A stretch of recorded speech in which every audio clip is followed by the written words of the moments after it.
faut se méfier des statistiques, comme disait Gauquelin.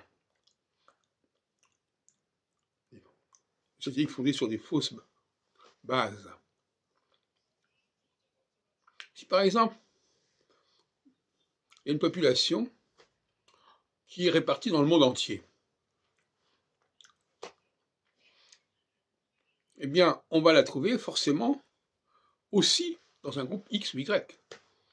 Et on risque de dire, ah, mais ça appartient au groupe X et Y. Non, pas du tout.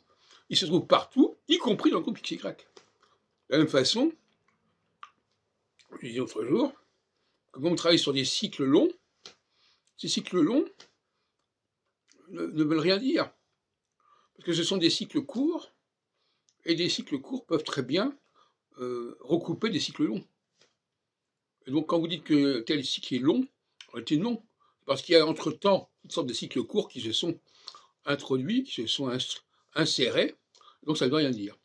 Donc on arrive ainsi à faire des statistiques complètement bidons, et dans le cas juif, c'est intéressant. Moi-même, j'ai été prisonnier, victime de cela. C'est pas parce qu'on trouve un certain type de génie parmi les juifs que les juifs ont le monopole du génie. Et par conséquent, il est normal qu'il y ait des génies aussi parmi les juifs.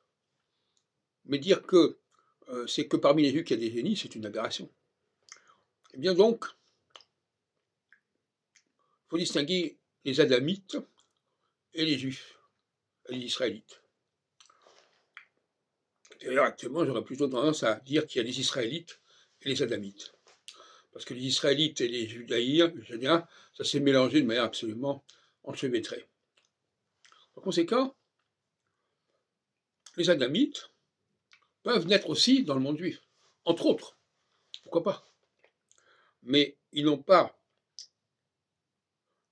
Tous les gens qui sont juifs ont les qualités des adamites.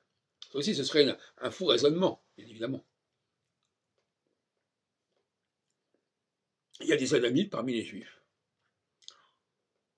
entre autres. Et tous les juifs ne sont pas des adamites, très loin de là. De la même façon qu'il y a des adamites parmi les non-juifs, et tous les non-juifs ne sont pas des adamites, loin de là. Donc finalement, souvent le problème est mal posé. Alors je préfère dire qu'il y a des adamites, c'est-à-dire des hommes nouveaux, qui ont été créés par ceux qui ont créé la connexion du ciel et terre, qui concerne notre terre et notre ciel, notre système solaire. Et les adamites ont une mission de guider l'humanité.